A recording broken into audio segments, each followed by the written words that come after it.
Dear colleagues, ladies and gentlemen, thank you very much for accepting our invitation to hold a second meeting in this format on the topic of the developments spiraling around the Ukrainian crisis, on the matter of a great deal of speculations, to which we counter Вам будет полезно услышать нашу точку зрения. Я уверен, что вы ее знаете, но в обобщенном виде мы бы сегодня хотели поговорить о так называемой санкционной проблеме.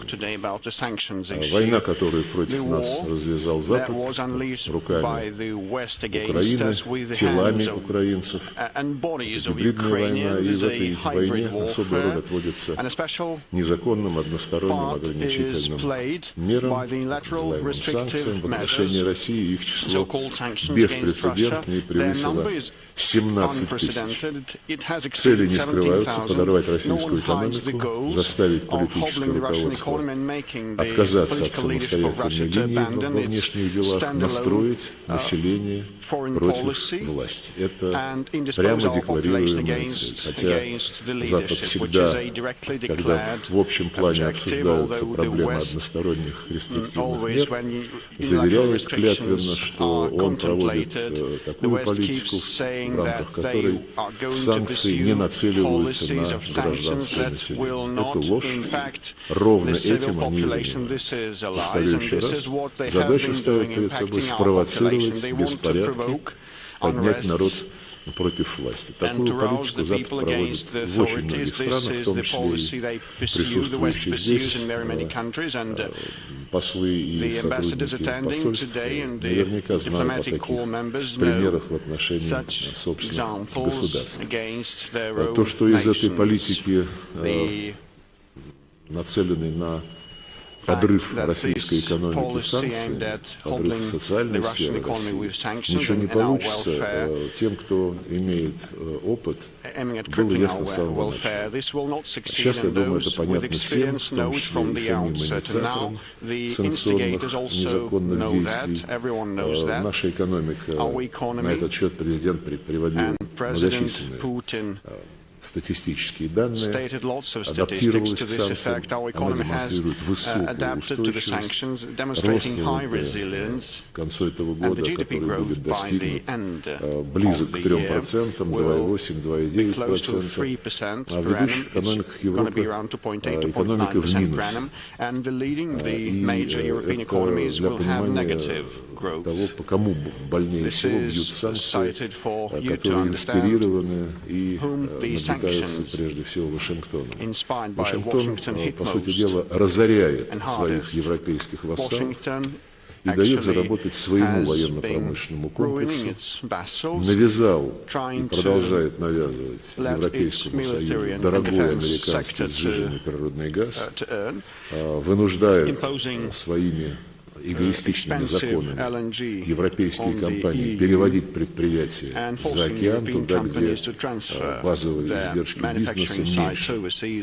Ну и заставляя Евросоюз отказаться от всего российского, Вашингтон продолжает при этом покупать в России уран и другие критические материалы.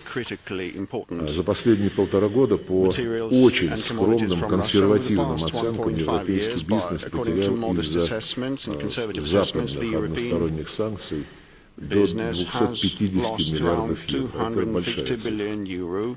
Санкции против России усугубили кризисные явления мировой экономики, именно незаконные рестрикции, а не действия России по защите людей на Украине от нацистского режима, усиливают дисбалансы, которые были созданы еще раньше в результате системных ошибок макроэкономической политики западных стран в период борьбы с пандемией COVID-19, в период форсирования курса на зеленую трансформацию без учета особенностей и базовых показателей экономического развития большинства государств мира. Мы прекрасно понимаем, что введенные против нас санкции в обозримой перспективе, да и в отдаленной перспективе, никуда не денутся, об этом говорят и их авторы этих санкций. Но, если честно, вы меня спросите, нам это и не требуется, и не потому, что мы выбираем изоляционизм, автаркию, совсем нет. А просто потому, что Запад решил разрушить мировую экономику ради задачи проучить Россию, не допустить, чтобы Россия играла роль на международной арене, которая подобает ее истории, ее размеру, ее возможностям, и не допустить, чтобы Россия встала на защиту русских людей, которые столетиями жили на тех землях, где украинский режим после госпереворота в 2014 году устроил политику их истребления, в том числе и физического истребления русских людей, но также и истребления законодательного всего русского, литературы, культуры, искусства, языка, образования. Поэтому мы сделали свой выбор, президент об этом говорил многократно, и мы будем теперь в критических сферах для обеспечения безопасности и устойчивого развития общества полагаться исключительно на себя. Мы за период действия санкций сформировали потенциал для развития промышленного производства, создания критически значимых технологий. Сейчас готовится специальный закон по высоким технологиям. Ну и на внешнем контуре исходим из необходимости формировать, не только исходим, но и формируем неподконтрольный Западу механизм обслуживания торговли, прокладки новых транспортных коридоров и налаживание производственно-бытовых цепочек, которые не будут подвержены какому-либо пагубному воздействию, злонамеренному воздействию извне.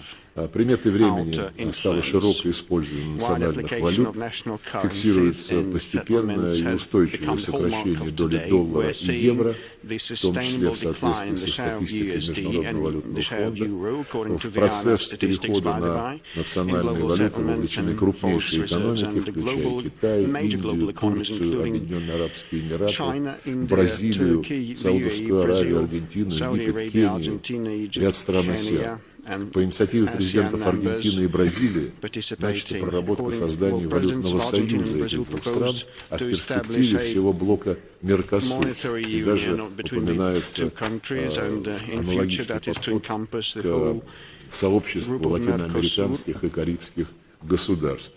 И ясно, что среди локомотивов дедолларизации мы видим такие объединения, как Евразийский экономический союз и Содружество независимых государств. В рамках этих структур доля национальных валют достигла 85-90%.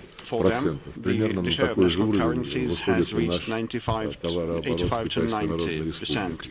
В августе на саммите БРИКС в Йоханнесбурге поднимался вопрос, прежде всего нашими бразильскими коллегами, об учреждении общей расчетной условной единицы в дополнение к национальным валютам. И на саммите было принято решение, которое поручает министру финансов и управляющим центральным банком изучить эту идею и представить предложение об альтернативных платежных платформах на следующей встрече в верхах, которая, напомню, состоится через год в Казани, когда Россия будет председателем БРИКС. Отмечу решение, которое недавно приняли главы правительств и государств АСЕАН. В мае этого года они подписали декларацию о продвижении расчетов местных валют и сопряжении региональных платежных систем. Это все примеры, а их гораздо больше, что мы лишь в начале большого пути, и процессы дедолларизации будут все активнее набирать обороты. Еще один фактор устойчивого развития мировой экономики – это стабильность на глобальном энергетическом рынке. В США после начала специальной военной операции вместе со своими западными сателлитами пытались представить дело так, будто именно наши действия спровоцировали глобальный энергетический кризис. Однако профессионалы прекрасно знают, что и это тоже очередная ложь. И на самом деле причиной негативных явлений в энергетической сфере стали безответственные действия коллективного Запада, когда он решил форсировать, я уже говорил об этом, зеленый переход у себя и навязывать такой же зеленый переход другим странам, которые к этому просто экономически были не готовы. И когда Запад решил в рамках этого зеленого перехода резко ограничить инвестиции в нефтегазовый сектор и отказаться от использования традиционных видов топлива. Бойкот российских энергоносителей, который был объявлен, односторонние санкции и антирыночные меры, имею в виду, в частности, пресловутый потолок цен, нанесли серьезный удар по глобальной энергетической безопасности. Эти шаги привели к разрыву исторически сложившихся производственных бытовых цепочек, перераспределению, дорогостоящему перераспределению глобальных энергопотоков и росту транзакционных логистических издержек. Ну и к этим макроэкономическим, грубым макроэкономическим расчетам добавились и такие явления, как террористические акты в отношении Северного потока-1 и Северного потока-2 в Балтийском море, тем самым окончательно подрывая надежды Европы на то, что когда-нибудь дешевый газ вернется и будет, как и прежде, стимулировать их экономику. Взамен этого они получают дорогой американский, да еще к тому же с достаточно негативным углеродным следом, но это их выбор. Они подчинились гегемону и теперь должны делать из этого выводы, если, конечно, еще они в состоянии этим заниматься. Но по Северным потокам мы до сих пор не можем добиться внятного ответа о том, кто же все-таки и как расследует этот теракт. Уже прошло больше года. Ни Германия, ни Норвегия, ни Швеция, которые этими расследованиями занимаются на национальном уровне, ничего внятного и вменяемого нам сказать не могли. Но, в принципе, это стало уже таким знаком и брендом Запада, когда возникает ситуация, в котором, как у нас говорят у западных коллег, рыльца в пушку, они всячески заматывают любую информацию на это. Я уже говорил, сейчас отвлекусь немножко от экономики.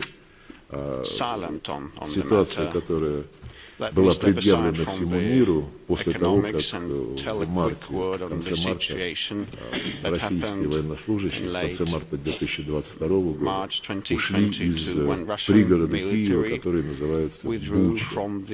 2 с лишним дня нас там не было, 2 с лишним дня там работала местная власть, гордо заявляла по телевидению, что они вернулись, и теперь Буча снова свободна, а потом, вот через эти почти 3 суток, показали не где-то в подвале, а на центральной улице города трупы людей, аккуратно разложенные в чистой одежде вдоль дороги, и заявили, что это сделали российские военнослужащие.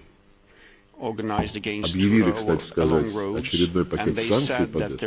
И никто ни слова с тех пор, уже скоро будет, уже прошло 1,5 года, никто ни слова не говорит о том, какое расследование и кем все-таки ведется. Мы дважды официально в Совете Безопасности ООН спрашивали у генерального секретаря Антонио Гутерреша, нельзя ли, чтобы в этой ситуации как-то и ООН озаботилась о расследовании этого преступления, которое было предъявлено миру с обвинением Российской Федерации.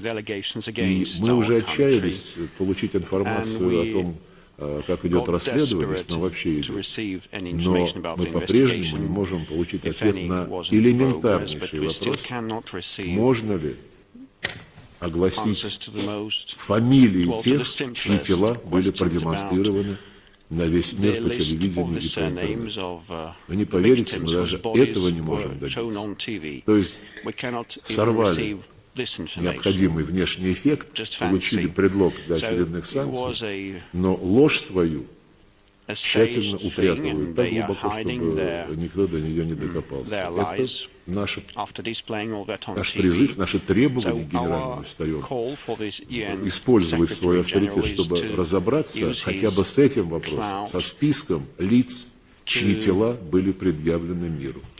Это требование остается в силе, и я думаю, что Организация Объединенных Наций не может уходить от своей ответственности в этих вопросах. Тем более сейчас, когда проблемы международного гуманитарного права обострились до предела в связи с тем, что происходит на Ближнем Востоке, об этом have been уже heightened говорили. to an Так что extreme with в respect to целом what has мы been happening in the Middle East в now. нашем So anyway, топливно-энергетическом all in комплексе all, in our занимаемся реформами, fuel and укрепляем energy sector, we суверенитет этой have been отрасли, promoting our и sovereignty and have been технологические, и reforming our кадровые, и sector, and we финансовые. have been Новые географии consolidating our экспорта у нас sovereignty, and we сложилась have и new эффективно export осваивается geography. С хорошими результатами. Удалось переключиться в очень короткие сроки и поставками нефти, и газа, и угля на быстрорастущие перспективные рынки, прежде всего Индии, Китая, других стран Азиатско-Тихоокеанского региона, Латинской Америки.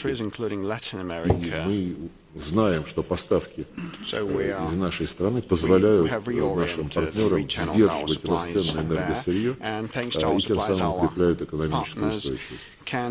Говорят также много, говорят по глобальную продовольственную безопасность, опять обвиняют нас в грядущем глобальном голоде, ставят все в очередной раз с ног на голову, забывая, может быть, едва ли забывая, просто стараясь занести под ковер очевидные факты, когда в самом начале пандемии COVID-19 США, Европа, Япония напечатали триллион ничем не обеспеченных денег, от 15 триллионов, по-моему, совместно напечатали такие деньги, скупили где только можно все продовольствие в ожидании, что ковид заставит всех закрыться, и тем самым они создали очень острый кризис на рынке, на глобальном рынке продовольствия. Сейчас, когда нас обвиняют, я рекомендую западным коллегам, которые по-прежнему этим занимаются, ознакомиться с данными ООН. Согласно этим данным, недостатка продовольствия на рынках не фиксируется. По линии ФАО мировые цены на продукты питания с марта 2022 года снизились почти на 25% до минимальных показателей. И сейчас они даже находятся на уровне примерно 2021 года. Эксперты секретариата Международного союза по зерну подтверждают эти данные. И они считают, что кризисные явления в производстве и торговле зерновыми в настоящее время отсутствуют. Ну и что касается продовольствия, вы все знаете про судьбу инициативы, так называемой Черноморской инициативы господина Гутерреша, которая состояла из пакета. Первый пакет украинский, второй пакет российский. Украинский пакет выполнялся исправно, но лишь 3% от продовольствия, которое поставлялось на мировые рынки, шли в страны из списка Всемирной продовольственной программы. Львиная доля шла в Европу и на другие рынки благополучно обеспеченных стран. То, что Запад развязал такую истеричную кампанию, когда мы вышли из этой Черноморской инициативы, в которой российская часть пакета вообще никуда не сдвинулась, объясняется очень просто. Больше трети украинских плодородных земель скуплены американскими продовольственными компаниями, которые делают на этом деньги. Вот они и беспокоятся по поводу того, что продовольствие из Украины стало труднее доставлять на глобальный рынок, и, соответственно, уменьшаются их прибыли. Ну а наша часть пакета, она абсолютно на нуле. Мы видим старания господина Гутерреша, генерального секретаря ЮНКТАД, госпожи Гринстон, но эти старания ничего не приносят, потому что Запад, упрямо глядя вам в глаза, ну в данном случае в глаза сотрудникам секретариата, заявляет, что никаких санкций против продовольствия и удобрений из России не введено. Это очередная уже, я многократно сегодня приводил вам примеры лжи западной, но и совершенно вопиющий пример. Больше года прошло с того момента, когда мы объявили, что удобрения, находящиеся в европейских портах, принадлежащие российской компании, всего 200 тысяч тонн зерновых, безвозмездно передаются нуждающимся в этом странам. С тех пор потребовалось почти полгода, чтобы отправить первую партию таких удобрений в Малави, потом в Кению, и больше года не можем ничего сделать с отправкой соответствующих партий в Зимбабве, в Нигерию, на Шри-Ланку и в другие страны. Так что эта проблема, она настолько очевидна и настолько она показывает нежелание Запада делать хоть что-либо для развивающихся стран, если это связано с Россией, но одновременно это показывает, и не хочу этого слова произносить, но это показывает беспомощность Организации Объединенных Наций, которую мы многократно просили решить эту проблему, заставить европейские страны разблокировать наше удобрение в своих портах. Ну и в дополнение к нашим усилиям напомню, что президент Путин принял решение о поставке, безвозмездной поставке 200 тысяч тонн пшеницы в 6 африканских стран: Сомали, Центральноафриканская республика, Буркина-Фасо, Зимбабве, Мали и Эритрия. Так что мы готовы отвечать на любые вопросы, когда кто-то нас обвиняет в негативных последствиях наших действий для мировой экономики, но готовы вести разговор только по-честному. Вот мы сейчас предъявили данные оценки за каждое слово, за каждую цифру мы отвечаем, они опираются на данных объективных, профессиональных экспертов. Большое спасибо, я готов ответить на вопросы и послушать ваши комментарии. Спасибо большое, Сергей Викторович. Господа, пожалуйста, ваши вопросы. Ну, дамы тоже могут. Дамы, само собой, наверное, первые.